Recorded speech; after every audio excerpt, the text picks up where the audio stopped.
Thank you. Hello. What's going on, good people? How are you all doing on this evening? This is Tracy Irvin, your ultimate CEO queen, crushing every opportunity with Smoke and Score Live with Leon and Tracy. This is our 47th episode. I am Tracy Irvin, and no, this is not my co-host unless you thought that he got dipped in a little powder or something and he became light-skinned. Leon, it's a light-skinned version of Leon. But no, this is Mr. Nick Howland, and he's our guest on tonight, and we're so excited to have you here, Nick. Thanks for having me, Tracy. Not a problem. We're excited. Oh my gosh. What Nick has to talk about is very deep, quite some deep information, but very impactful, and we feel very necessary. We wanted to make sure that we got it on this evening before the holiday season. We thought it would be very timely. So we appreciate your time, Nick. Yeah, it's great. Thanks for having me. This is perfect because what we're going to talk about is great information leading up to the holidays. Absolutely. So again, this is Smoke and Score Live with Leon and Tracy. Leon's not here this evening, but we do pray his good health and good safety. But we're here again on every other Thursday here at Island Girl Gate Parkway, 7860 Gate Parkway, here in the beautiful city of Jacksonville, Florida. We are here with Miss Cindy Day, who is the general manager and awesome, amazing. And what else can I say about Cindy, AT? Like, she is super califragilistic. She the bomb. AT just say Cindy's the bomb. How about that? And if you have time to ever stop in and meet Miss Cindy, she is she's been a great mentor to me. She knows a lot. She knows her stuff, can I say, about tobacco. She's a good influencer in the cigar industry, and she knows a lot. She knows her stuff. So you can come in, have a great smoke, great humidor, great prices here at Island Girl Gate Parkway, and they have an amazing wait staff. Bartenders, you can have a nice drink, and you can meet, what else? Guess what? Good people, like I met you there. That's right. I know, that's how we right met. here. Yeah, right over that table. Right over there. And who would have thunk, if that's such a word, who would have thunk that you would have been here with me, Nick, right now? And look, guess what? I thought it. You thunk it. You knew it. You knew it's going to happen. Good things just seem to happen to you, right? No, I hope so. I know, that's right. And so we're just so glad to be here, and it's just all about the cigar culture. And of course, I must say in my disclaimer that Smoke and Score Live does not necessarily represent or in agreement with any of our guests' opinions or their content therein. It's just totally the content of that particular guest and not necessarily in agreement with what Smoke and Score does agree with. I have to say that at first. So again, we are here at Island Girl Gate Parkway. Please tag, like, and share. Tag, like, and share. You can find us on Facebook, Instagram, and YouTube. Smoke and Score Live. Smoke and Score Live. Okay. So did you know we were on YouTube? I did. You did? Yeah, you told me that. Okay. Did you get to see any of the past episodes? Or Not I on know you're a YouTube, busy but I man, watched right? them on Facebook. Oh, you did watch it on Facebook. Good. In fact, last week, your 1 year anniversary episode. Did you? How did you like it? It's awesome. Was it good? Yeah. Oh my gosh, that was so fast paced. Yeah, and you had 4 here. Yes, we did. We had 4. I know. And thank God, we appreciate so much your patience, our viewership that is there in the social media world that follow us and watch us now. Thank you so much for your patience on tonight. We had a little technical difficulty, but guess what? When you have lemons, you make lemonade, right? That's and you right. keep it moving. You don't let anything stop you, so you keep it moving. And so, but last week, it was our 1 year anniversary. We were blessed by that. We had 9 or 10 guests that came from the past year that came on, and it was beautiful. It was a beautiful thing. And of course, we want to appreciate our gentleman behind the scenes, Mr. AT. He is my business partner and ultimate CEO of Cigars, but also our producer engineer. And you know what? This can be very frustrating. You know, we can't live with this technology. We can't live with it, and we can't live without it, right? I know, but you make it work. We make it work. Yeah. We do what we got to do. We make it work. So That's AT. Well done. That's right, AT. Well done. So again, we do appreciate your time for listening in on our live viewing audience. I'm sorry that I can't look at who's normally, Nick. What I do is I go through and I look at the people who are live streaming and they're giving feedback and they're making comments and I can tell them hello. So we can't do that tonight, so I apologize for that. So much love and happy holidays to everybody that's taking the time out on social media out there to chime in with us on this evening. So, since we're talking about cigar culture, and this is called Smoke and Score, by the way, Nick, what we talk about also are cigars. Absolutely. Now, Nick, Nick is smoking tonight. What are you One smoking? of I want you to tell. Ultimate CEO. You better tell him. You got it. I've got, which one do I have? The Ultimate CEO. Connecticut. Connecticut, yes. You yes. have the Connecticut. Awesome. You like it. I love it. And now, yeah. so you normally tell everyone out there, you normally will smoke a more sweet. Mild or sweet or something like that. Since I'm not a big smoker, I don't smoke all the time. So Okay. something too heavy will kind of put me over the top. Yeah, so so- I like the sweet. Good. Yeah, And or I mild. didn't want to do that to you, so we gave you. Thank you. Most of our cigars, they've of course been created in Nicaragua, filler and binder, and then we have a Honduran wrapper. Yeah. Our factory is out of Honduras, though. Yeah. So they tend to be more mild. The soil in Nicaragua, Honduras tends to be more, give a more mild type of leaf flavor, and that's what we've been working for years to make sure we provide. Because even from the novice or the seasoned cigar smoker, you want people to. That's what we're all about. For people to have the most enjoyment out of a cigar. Absolutely. That's Yeah. why you pay to do. I mean, to be That's around right. people and sit here for an hour, not to not enjoy a cigar. You got it. And it's not the most inexpensive habit to. No, it's expensive. it can be. It can get. I'm not telling on you, Nick, because you're buying a cigar. It's supposed to be. You got a cigar budget. I got a cigar budget. Oh yeah, no, I don't. Maybe I ought to create one. Yeah. And I don't like anybody diving in it either. Don't mess up the cigar budget. Though. But yeah, so this is our Ultimate CEO stick. We have 3 blends, of course. We have the Connecticut, the Habano Maduro, which is the more medium to full. No, let me back up. Yeah, that's right, AT. The Habano Maduro, that's the medium to full body. And then we have a Barbacoa, which I'm smoking now. You see how Yeah, it's check that out. striped? Yeah, It's like yeah. a Barbacoa. So that's a San Andreas and thank you, Habano wrapper mixed together. Oh, neat. So you get that flavor off and on as you go through the smoke. And you get the mild like what you're getting, and then I get a more like a little bit of a richer blend Right. as I go through. Yeah. Oh, that's great. Have all your lives? Yeah. Absolutely. All right, thank you. I know that's an interesting little lighter in there. Yeah. So go ahead and knock your ash off. Since we're There we learning, go. I know we're doing the tutorial. Did you know, Nick, that we did classes too? Ultimate CEO, we do cigar courses. And we do them here at Island Girl. We've had about in the past between 10 to 20 participants. And of course we do a cigar course, and we come and we teach them from seed to leaf, basically, how to cut, light your cigar properly, just to get the best experience out of your cigar, how to pair it with your favorite, like wine Right. or spirit, whatever you're drinking. And it's really cool because when I started smoking over 16, 17 years ago, it was intimidating me being a woman, going in a cigar lounge and you want to ask people, they're like, well, if you don't know what you're doing, you don't need to be doing this. A lot of women type in the of- cigar lounge. yeah, now it's different. It's changed Yep. over the years, which I'm glad to see. But we love to have the opportunity, not just women, but just anybody who's a novice that wants to learn how to get the best experience. We want to be able to provide that in a comfortable setting. Sure. Yeah, so we do that. We do cigar courses. They're called Awesome. CEO cigar courses. Yeah. There you go. Yeah. So you all can look that up as well, or you can get in touch with us at smokeandscorelive@gmail.com or the Ultimate CEO Life, LIFE, @gmail.com. Also, we have sponsorships that we do throughout the year. This will actually probably, Nick, I think you're our last show of the year. All right. So thank you. We saved the best for last. There you go. You sure did.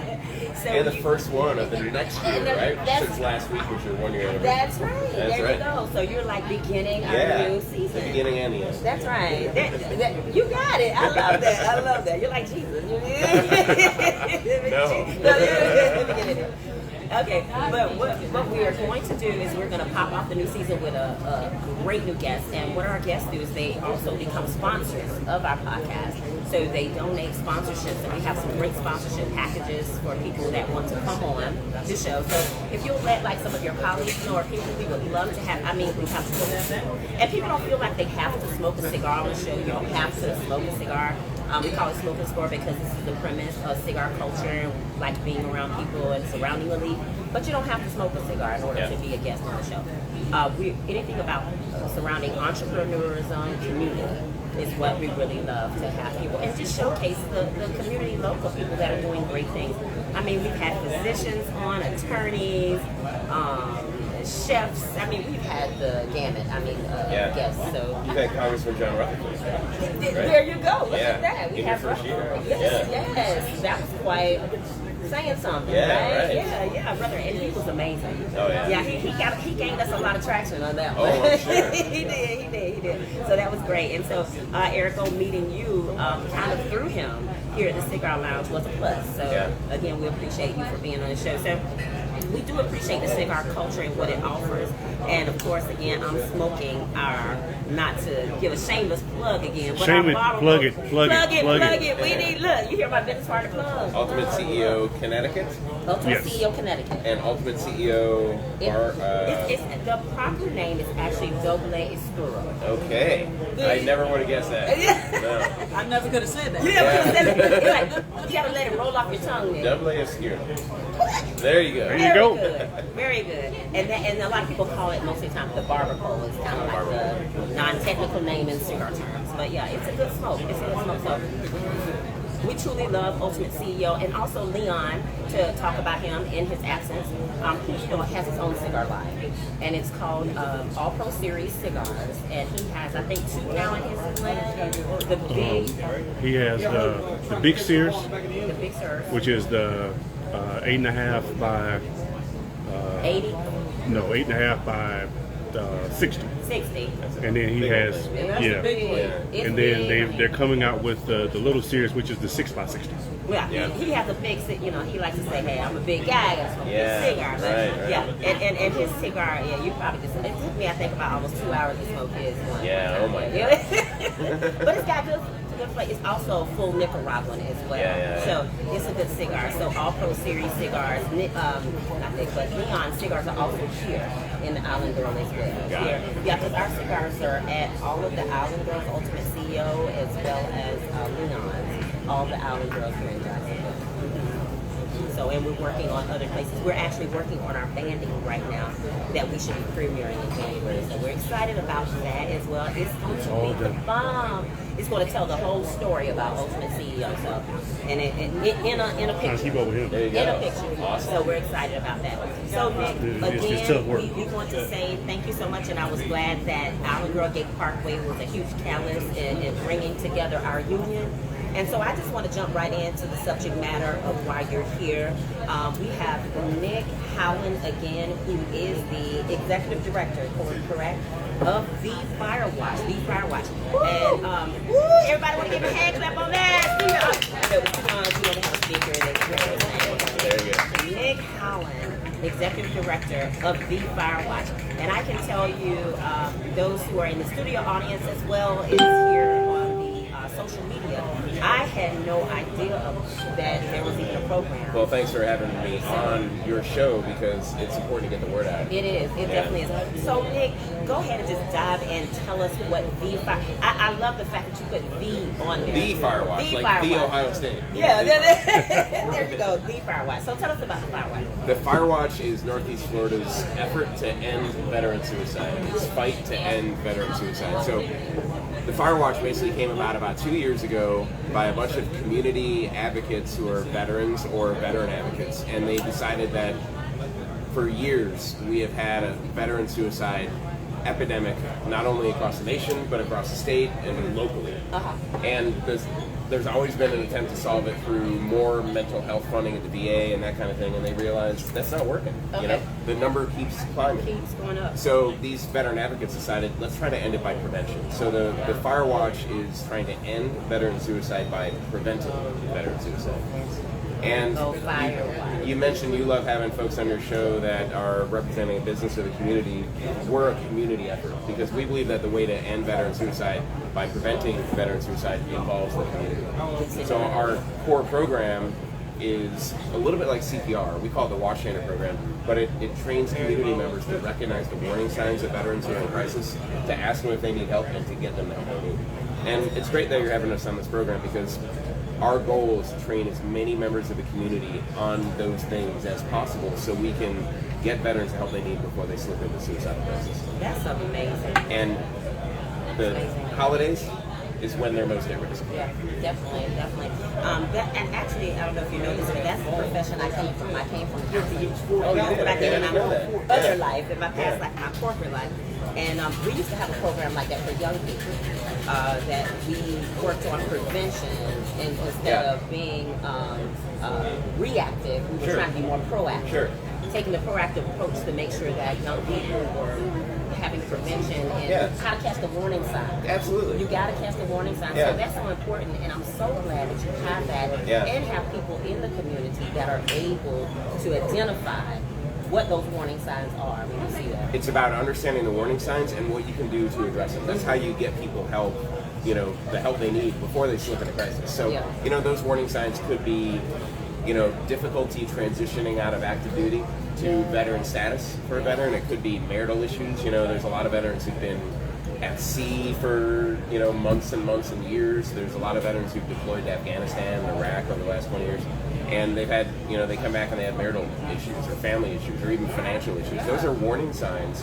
And if we can get those warning signs addressed before that veteran slips into a acute crisis, then we believe we can end veteran suicide. Because it's like a new normal almost that they have to kind of accept in their whole lifestyle. Right. From being out to sea or being in a desert. Deployed. To being deployed, So that's a new normal because my ex-husband as well as my son were both in the Navy. Yeah. So I heard how it can be, on a ship, and all you can see is darkness. Yeah, right. For miles, nothing. Loneliness, isolation, those are also warning signs. And, and it's interesting, Tracy, because the warning signs of veterans that lead to suicide are no different than the warning signs of civilians. Oh, true. They're just exacerbated.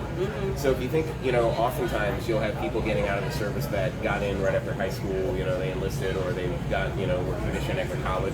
So they don't know, much, about life outside of the service by the time they get out of the service. And in the service, the military holds your hand. It tells you where to go for your next job.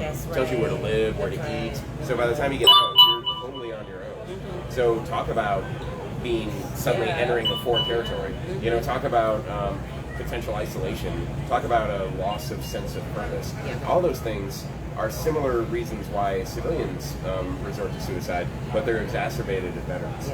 So if you actually look at the data, veterans are dying at a rate 1.5 times that of civilians by suicide. And it's been that way for about 20 years. So statistically, it's significant that veterans are more likely to die by suicide.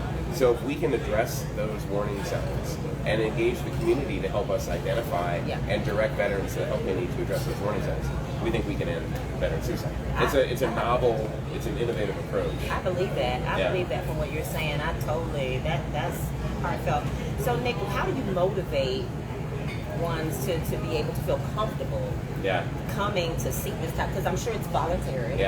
So how do you make people feel comfortable in being able to motivate them to do this? Oh, it's tough. I mean, if you think about veterans, there's a stigma of veterans to not ask for help. There's a stigma to be strong and not show a weakness with a mental health issue they might have, diagnosed or undiagnosed. So a lot of it is breaking down some of those barriers, to get veterans to, say voluntarily, I want to get help.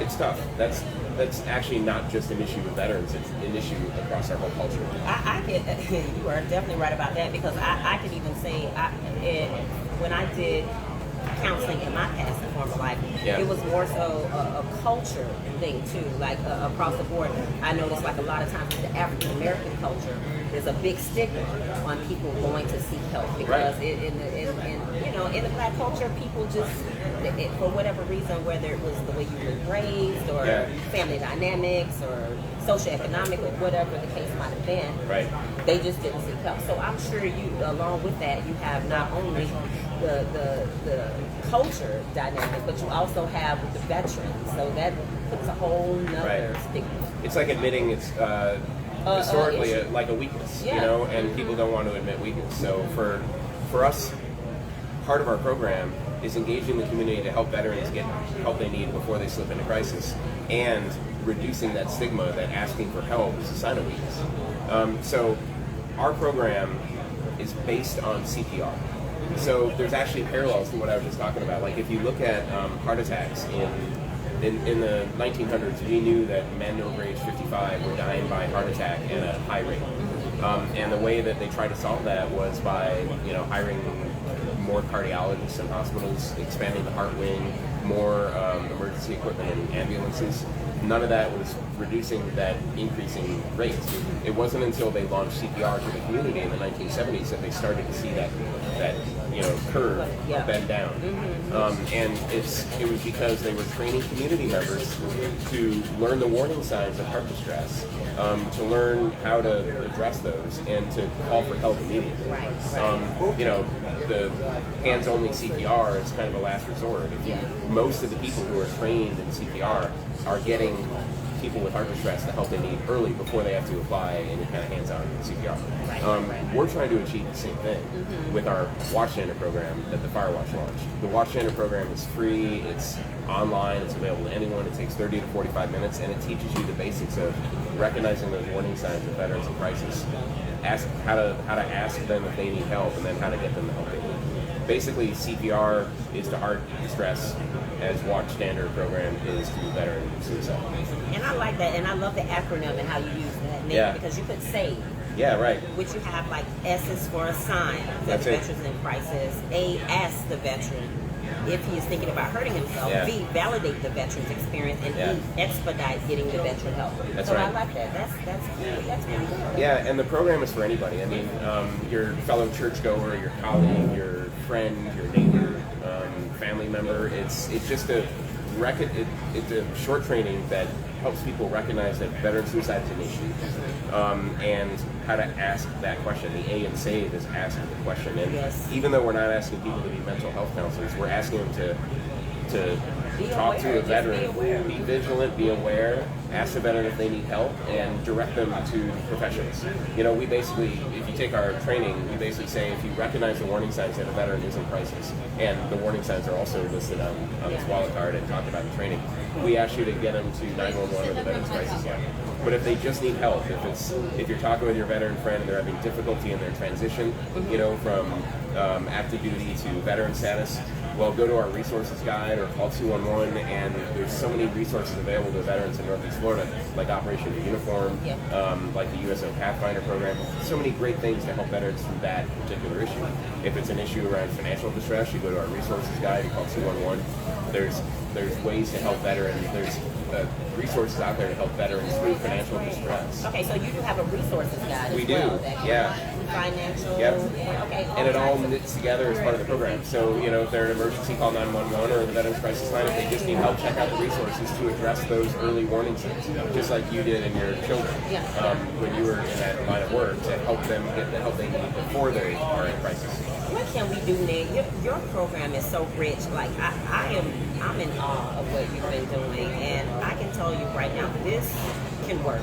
I believe this works. Yeah. I mean, you have the blueprint to make this work. CPR works. Yeah, definitely, it works. So what can we do as a community to bring more awareness to what you're doing? Please, I want you to take this time and all the time you need to give us more information, because it's just like my daughter, and I know she didn't mind me saying this, my daughter was raised with epilepsy. And it's nothing wrong with awareness about heart prevention, cancer. My mom is a breast cancer survivor, so I'm very prevalent in the cancer community. I get that, but it's just like when I was being trained about epilepsy and just helping. You knew what to look for at different stages, when it was important to immediately call for help. And how it's so misdiagnosed and all that. But there was not a lot of literature because it's not one of those things that's really looked at. And I'm sure sometimes you probably feel the same way. Like, veteran suicide prevention is not as prevalent as some of the others. So what can we do as a community, as a whole, Nick, to make sure that we catapult awareness? Well, you're having me on the podcast, so that's step one. That's amazing. Thank you. We're getting the word out, and anyone can go visit thefirewatch.org, and back to thefirewatch.org, not Firewatch, like thefirewatch.org. Anyone can take the training. It's free. It's available online. We have over 1,500 people, and we've only been in place a year and a half, and we launched right in the middle of COVID, and we've got 1,500 people who've taken the training who are out there standing vigilant to the concerns of veterans. So we'd love to get to 3,000 in Northeast Florida. Our goal is to get there by the end of 2022, because we think that's a number that means that, you're at a restaurant, you're in a church, you're at a bar, you've got your neighbor, and you start having a discussion with a veteran and you realize what issues they're going through, as a watchstander, you know, you can pull out your wallet card and you can say, well, there's a resources guide at thefirewatch.org, or you can call 211, and there's probably a no-cost or low-cost resource to address that issue that you're talking to me about.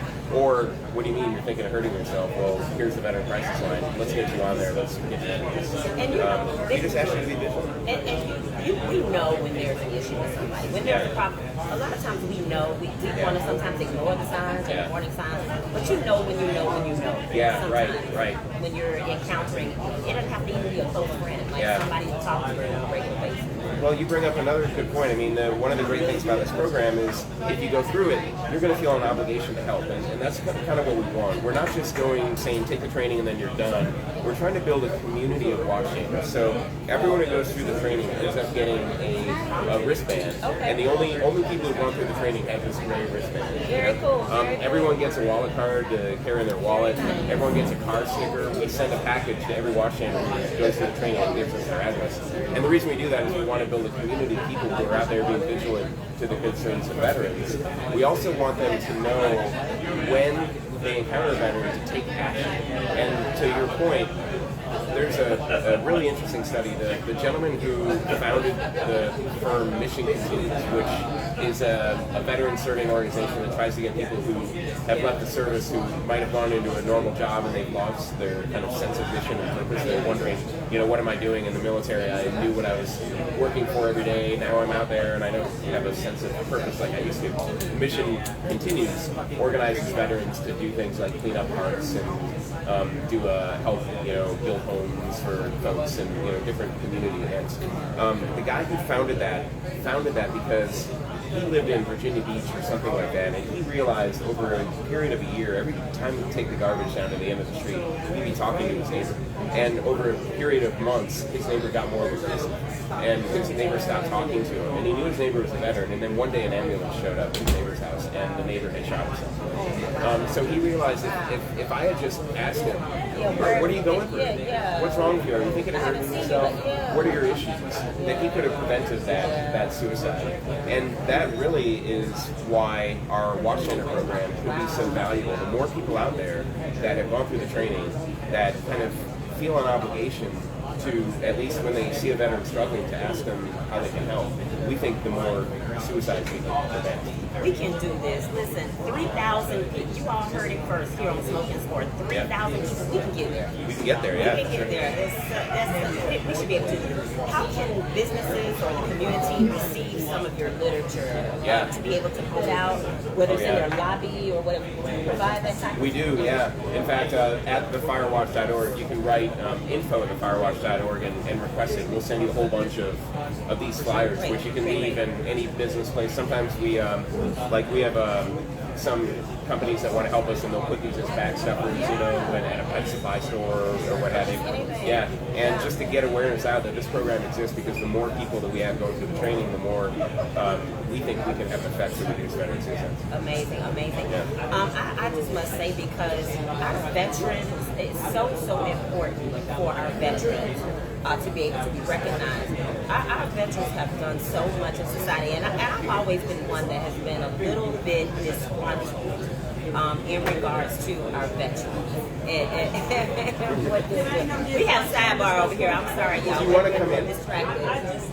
Yes, Come on in. ladies and gentlemen, we have a special guest who is a board member, a founding board member at the Firewatch, Lisa Gillespie, a Navy veteran. Yes. Also a good friend of Tracy's. Yes. So we would be remiss not to say that I know there are a lot of business owners out there, small businesses that are own business, but if we come out and train you at your business, and just did over 100 today, Yes. and if you do that, then you get a designation as a veteran safe place. That's what you were Very trying to, and I couldn't read I was trying to say veteran safe Lisa's like, and Nick, that would she's a boss. She's one of my bosses, so I gotta follow her instructions. That would definitely help accept 3,000. Great. Lisa, thank you for mentioning that. Thank you. That's yeah, awesome. The Veteran Safe Place program, actually, Lisa, that is a whole new segue if we have time. No, for this. please. It's your time. So We got plenty of time. one of the things that we did is an issue that has plagued those trying to solve this veteran suicide epidemic has been data. And I was just talking with Tim before. Tim's like, "Oh, you're such a data guy," but the It's important. data is so important. It's Like important. the The VA has always produced veteran suicide data, but it's usually 2 years in arrears, and it never goes below the state level. So when the Firewatch started, we started here in Northeast Florida, and so we wanted regional data, and it didn't exist. We only knew what was going on in Florida. We didn't know what was going on here. So we found a local company. We presented the challenge to them. It's a data analytics artificial intelligence company called NLP Logics, and we said, here, we have this challenge. We can't see specifically what's going on in Northeast Florida. Well, they did a partnership with the Florida Department of Health. They got all the metadata with death certificates where veteran and suicide are checked. And they're able to see not only by county, Baker, Clay, Duval, Nassau, and St. John's, but within each county by census tract, where our veteran suicides are. They can sort it by age, gender, race, ethnicity. Yes. It's amazing. We can look at it by count, by rate, and why that's so valuable is that allows us to target where we Communities in different places. Yes, Yeah, that's exactly. right. And one of the ways that we decided to help us target that is by launching something called the Veteran Safe Place Program. So if you're a church, an organization, a business, and you want to train your employees as watch standards, if you train 50 or 50%, whichever is smaller, we'll make you a Veteran Safe Place. And what Lisa was saying is we'll send you out an e-badge, we'll send you out a little window decal for your... Right. Yeah, and it's really neat because that helps us drive the number of watch standards up, but it helps us pinpoint where we drive watch That's standards. right. That's As an right. example, there is a hotspot in Clay County between Middleburg and Penny Farms. And actually, if you sort on our data, well, we only publish on our website the data by county because sometimes if you look at census tract, there'll be one suicide over a 10-year period, and that becomes too identifiable. We don't want to affect the family. Yeah. But we have our own data where we can look by census tract, and that particular census tract is both a high count and a high rate of suicide. So we're going to churches there and training them as veteran safe places to drive up the number of watch standards. Yeah. So we lay down a community support network there for veterans. That is so dynamic. And it's really neat that we're able to do that. And that's so necessary, Nick, because then you'll have people feeling more comfortable that they'll have a safe Yes. haven. They can just comfortably walk to, Exactly. like in their neighborhood. Like If there's if a library's a veteran safe Yeah. place, they know that the people there, at least half of them, might be trained to help direct them to the That's resource. right. That's right. So, and we just launched that. I'm so glad Lisa Great brought that mention, up. Lisa. Thank you, Lisa. We just launched that in March, and one of the very first veteran safety, there's 3 that really started out. PGA Tour, Operation New Uniform, and K9s for Warriors all train their employees as veteran safety And as now, watch standards. was it Black? And today, we train Black Knight Financial Services with over 100 trainees. That is Yeah. dynamic. Yeah, That which is is so great. powerful. Now, and what I would love to see is that happen in more suburban, like urban communities. Yeah, as well. absolutely. Like Absolutely. more urban communities. That Well, would be and great. speaking of urban, if you look at our veteran suicide counts, Duval County, which is more urban than Baker, Clay, Nassau, and St. John's, has the highest count of veteran I suicide. can believe that. But strangely, if you switch it to rate, which is the number of veterans per population of 100,000 veterans, Baker County, which is really rural, McClenny and West of Duval, has the highest rate. And our hypothesis there is that they don't have access to resources Correct. as much as they do in some of these other That's what I'm places. thinking. Yeah. That's what I'm thinking. So they don't have access to mental health resources, financial resources nearly as much as others in a more urban environment. Well, what I was previously saying, Nick, but I'm glad that Lisa stepped in to mention that because that is very important to know that you all are able to provide that type of service to the community. But I've always been real disgruntled about veterans not receiving the help that they need. Yes. I mean, they have been our backbone for our not only community but for our nation as a whole. And so I'm just, whatever we can do, Nick, as Smoking Score, Ultimate CEO, you are family now, just so that you know. Thank you. So that you've always been, since the day I met you, but now that you've been on the show, so whenever you would like to come on, whenever a board member wants to come on, like Lisa, or talk about any of your new programming that you may be building, because I feel like this will become so impactful that you continue to add on different programs. Yes. That would be good. Please feel free to let me know to come on the show. We'd love to have you. So let everyone know out there how they can reach. Give them the phone number, website, whatever you want to give our listening audience. Well, the website's the best way. It's thefirewatch.org, thefirewatch.org, and we do have a number, 834-9420, but that's just an office number. We're not a helpline, you know, we'll direct people to the help they need, and so will our watchmakers. But the website, thefirewatch.org, is the best way to get that. Thefirewatch.org, Yeah. Thefirewatch. Thank you, Felisa, for coming in. Thanks for your help. Thefirewatch.org, thefirewatch.org. And don't forget now, Mr. Nick Holland, real briefly, I just got to toot his horn because he probably won't, is that you're also, very importantly, all these wonderful things that you're doing, but you're running for office right now as well, right? Absolutely. Yeah, I'm running for city council in the special election for at-large Group 3. Yeah. At-large Group 3. So tell us about that. How are you motivated to add that to all of your other... Well, you know what's interesting is, you know, part of the Firewatch strives to make Duval County and the 5-county region of Northeast Florida one of the most military and veteran-friendly counties and regions in the country. Strangely, on Duval City of Jacksonville City Council, only one of 19 city council people is a veteran. You know, that's about 5 or 6%. Yeah, but we have about 12% of our population are veterans, and 25% of Duval County's population are military family, military members, or veterans, and yet only one of 19. So this is an opportunity to, you know, if I get elected, there'll be 2 of 19, and that'll be equivalent to our veteran population. To help, how can we work on making that happen? Yeah, well, we definitely can. February 22nd is the election. February Yeah. 22nd. Yep. Okay, Yep. okay. And tell them again, what office, what district at large, what is that? So it's at-large Group 3. It's a seat that Tommy Missouri, when he passed, it was vacated, and by City of Jacksonville charter, we got to fill that within 6 months. Right. So we just had a primary. There were 4 of us in the primary. I emerged out of it along with an opponent, and the 2 of us are going to run off for February. Okay, so remember this wonderful face, Nick Howland, and that name, Nick Howland, Howland. You got it, Tracy. Yeah. Right? Okay, very good.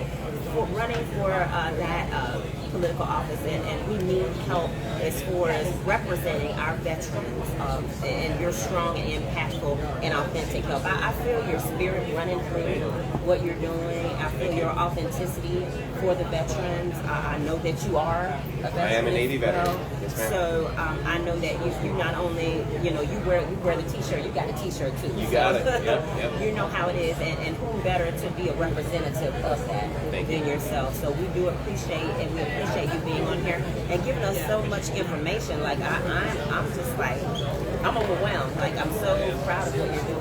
Oh, thank you. I mean, the community has been amazing. The political will has been amazing. Northeast Florida has really helped us through this process, and I think we will go a long way towards solidifying our region's position as military and veteran friendly, one of the most military and veteran friendly. And we should be. Our veterans deserve our help. They deserve our support. They deserve all of our love.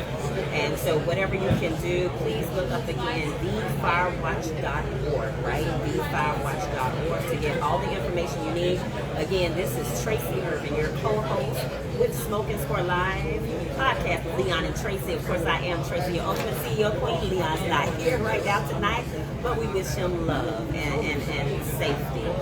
But we do have our live studio audience who is here at Island Grove Gate Parkway every other Thursday, 7860 Gate Parkway here in Jacksonville, Florida. You can find us on Facebook, Instagram, and YouTube on Smoke and Score Live. Also, if you would like to be a sponsor and sponsor your business or your brand on our podcast, we have our new season coming up that Nick is helping us kick off for 2022. We're very excited about our new season for Smoke and Score. If you'd like to be a sponsor, you can reach us at our email at smokeandscorelive@gmail.com. That's smoke and score, SCORE. Did I spell that right? You did. I think I SCORE. did. SCORE live@gmail.com. So we do appreciate everyone for chiming in. Can you see people? Are people again listening? Yeah, we've had a few people that have come through. Come on. Yeah. Okay. great. I'm sorry I can't see you all tonight like I normally can because of our technical difficulties, but much love and happy holidays to you all. Again, we'll be kicking off our new season of Smoking Score Live in January. We're going to all take a break and try to relax with our families as much as we can. I wear multiple hats, but that's okay. It's my life. I'm also in the process of building a home too with my mate. So my partner and my love. We're building a home. Wow. Oh my God. I'm saying that actually on live. Y'all can't come out. I'm not cooking. First of all. If I can't get no cooking, y'all can't either. Oh my gosh, my mom, thank God, on Thanksgiving, we actually had an amazing Thanksgiving. Normally everybody brings a dish, or I normally would cook, but I've been so busy with so many projects. My mom was so sweet, Nick. She said, you know what, I'm just going to cook everything in this summer. Let me tell you, it felt so good to put my feet up for a change. Oh my God, it felt so good. So I'm very excited about that, but we are having our new season of Smoking Score Live, and of course, let me mention also this weekend, and thank you, Nick, you're such a great part of that. You brought some non-perishable items for us this evening, and we greatly appreciate it. We have our food drive this Saturday, December 18th. I think it's 6801 Lauren, I want to say Street. But if you look on our Ultimate CEO page and our Smoking Score page, you'll see the information about our food drive this Saturday. Smoking Score, in collaboration with Chef Love, we're having our first annual food drive for the community. So we'll have food trucks out there next. We'll have food that people will be bringing for tent set up. Everybody to grab and go their food. They can stay around and have their meal, whatever. So it'll be a good time. So we're excited about doing that. Whatever we can do to support. I'm born and bred Duval. I'm Duval. I was born and raised here. All right, I love that. I've traveled. I went to college. Ring Trojans in high. That's right. There you go. I remember. You remember. And so, but I did go to college in Bethune in Daytona Beach, Florida. Well, not too far away, but I've traveled quite a bit. But Jacksonville is my home, and I do love Duval County, and I love the local residents and the community here. So whatever we can do for that, we do appreciate. So come out and join us this Saturday for Smoking Score Live and Chef Love for our first annual food drive for our community on this Saturday, December the 18th. It starts at 12 noon. So if you're available, even if you're available to drop off a non-perishable food item, we would greatly appreciate that. So again, thank you so much, Nick, for being on, and again, you are family, so whatever we can do for the fire watching in the future, you got it. Tracy, thanks for bringing awareness to the program. We really appreciate it. Not a problem. We're so proud to have you. So in lieu of Leon not being here, we will start mentioning a little bit of sports. Leon normally jumps off our sports subject, but he did put something on Facebook, his Facebook today. He said urban fired. I don't know, it was a funny joke, but I can't remember what he said. But it was something about urban mind being fired. So that's the hot topic today, Nick. What you think about that? Well, What's I think Mr. Khan made a good decision. Nick has to be a diplomat. Like, he's running for office, so he can't say much. I can say what I want. Good job, Mr. Khan. It's out of there. We love you. So sorry, sir, but you had your shot. And you didn't shoot right, so you're gone. But anyway, so. But yeah, the Jaguars will live on. I love my Jags. I want to see us win out a couple. Who wouldn't? I know. We have some great season ticket holders, fans. I have some friends that are diehard Jaguar fans to their heart. If it snowed in Jacksonville and it was like below 20, they would go out. They'd still be there. They'd be there. Well, I grew up in Chicago. It's always snowing. It's always below 20. And then you got guys out there at games without shirts on. So let's see if we do that in Jacksonville. That's a whole different thing. Yeah. Well, I probably wouldn't be out there because I can't stand the cold. Oh, yeah. I can't. I don't know how you did it in Chicago. Well, I've been here 15 years and I love it. Yeah, I would never go back to Chicago. I bet you would. I bet you. The first time you touched down in Jacksonville, what did you think about it? Oh, I loved it. That was back in, I've been to Jacksonville many times when we moved here in the end of 2006, beginning of 2007. Oh, wow. We haven't turned away. We love this town. We've been here. Raised our kids here, 15 and 13. Oh, you have a 15-year-old and a 13-year-old. Yep.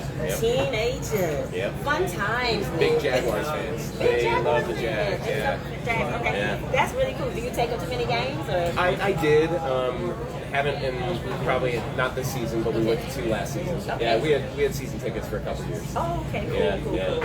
Well, we love our Jaguars, and we do want to see them do a little something. So, who are we? Is there a coach that we're identifying or that we're thinking about? Is there someone in the works? They haven't mentioned anything as of yet. I know they'll bring one of their coordinators up as an interim head coach for now. Okay. But they haven't put anybody on the mark just Very yet. good. Well, Nick, you feel like you could use another job? You need more jobs? You need more jobs? I don't think I'd be very good at that. I was trying to get Leon to do it one time. He was like, no. Yeah. I'm like, Leon, you would be a great coach for the Jaguars. I mean, get them back together like back in the day when you played. You know, he played for the Jaguars. No way, really? Yeah, Leon. Oh my gosh. coach. Yeah, so he would certainly have an opinion Oh on my it. God, he played for the Steelers. Oh, did he really? He did, and Yeah. he played for the Jaguars. And he eventually, when he retired, he also played for The Ravens. the Ravens before he retired. So, Wow. but yeah. That's a good run. Steelers and Ravens. Rivals. I Yeah. know. Yeah. So he had a very good run, Nick. But I told him all the time, you could be a great Jaguar coach. Yeah, He's like, yeah, no, yeah. I won't do that. It's like I would never do that because those guys are frustrated. You know, it's a whole. You know, sports is a new thing. Yeah. You know, kind of like the whole culture of sports. Like I'm not the biggest. I've never been the biggest. Now Leon, because he's been my co-host and us becoming friends over the years, I've become more of a football. Yeah. I can't say fan necessarily, but more knowledge Yeah, about right, football. right. I'm a big basketball person. Oh, I me play too. basketball. I love basketball. Yeah. I love the College Lakers. or NBA? Oh, you're NBA, I love the yeah. Lakers. Yeah. LeBron. Okay, Yeah, yeah. I had to yeah. say that. You know, they always have to ask LeBron. It's but you know, I can talk about LeBron. It's like good. Here we go, y'all. Here we go. Here we go. But you know, I love the NBA. You know, I love sports. But you know, the games are so different now. How they play, it's kind of dramatic. It's entertainment. Yeah, you know, sure. it's different than when Leon played. You know, Yeah, those right. guys really like they were into it. Right. And I think it's a lot of inner showboating. It's a little different. So I think it's just Yeah. he don't want to be a part of that. Well, Leon would know enough not to kick his kicker, I think. Yeah, definitely, Yeah. definitely. Yeah. That's going to get you. Yeah. That's going to get you a Yeah. quick exit. Oh yeah, and you know what? And the thing is, he used to play hard when he played. Though. Like he's a big guy. Man. He can push it. Like I've seen him push each other. I'm like, whoa! I don't know how they took that blow. Yeah. When you did it, but yeah, it's a different game now. So yeah, it's very interesting. But we look forward to see what the Jaguars are going to do and all that. So we're excited because of course that is our local team, and we will support them. Although, no matter what happens. No matter what, that's Let's what hope they win a cup on the way out. I know, that'd be great. That'd be great. That'd be great. So again, we appreciate you all for tuning in to Smoke and Score Live on this Thursday. We're every other Thursday, again, here at Island Girl Gate Parkway, 7860 Gate Parkway here in the beautiful city of Jacksonville, Florida. That's Duval. Do you know how to say that? Duval. Hey! Duval. There you got go. it. Good, Nick. I like that. Get you to record that and do that for us. So, very good. So, we're here every other Thursday again. We're here on Facebook, Instagram, and of course, YouTube on @Smoke and Score Live. And again, don't forget to catch up with us this Saturday at our first annual food drive with Chef Love, December 18th at 12 noon. We'd be glad to have you. Just drop off a non-perishable item. Say hey to me, my co-host Mr. Leon Cersei, my producer AT. Come spend a little time with us and show the community some love by helping the community out with some much needed food and community help. 'Cause I have been in some places in my life. I haven't always been this wealthy. Yeah. I'm still not wealthy. That was a joke. That was a joke. Just in case people thought I was dead for real. I still don't have a dollar to my name. I just look like this. No, but hey, we've all been through situations, and it's a blessing to be able to have help when you need it. You know, it kind of goes hand in hand about what you do with the Fire Watch. And again, we're so excited about having you on the show this evening, and you have really given us some impactful information. And so we look to support the Fire Watch and whatever we can do, just continue to let folks know. And again, you can go on to thefirewatch.org, right? Thefirewatch.org and find out more information about what they're doing for veteran suicide prevention. We want to be proactive, not reactive, Right. more proactive so that we can help our well-deserving veterans. They definitely deserve the help.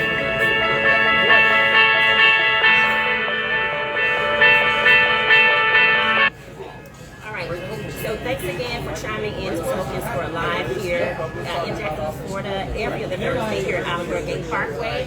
We're going to say good night for now. And Nick, do you have any final words that you'd like to say before we close out? No, Tracy, thank you so much for having us. And thanks, for watching the podcast and for being interested in helping us end veteran suicide, because if we do it together, we will end veteran suicide. So, yes, we will.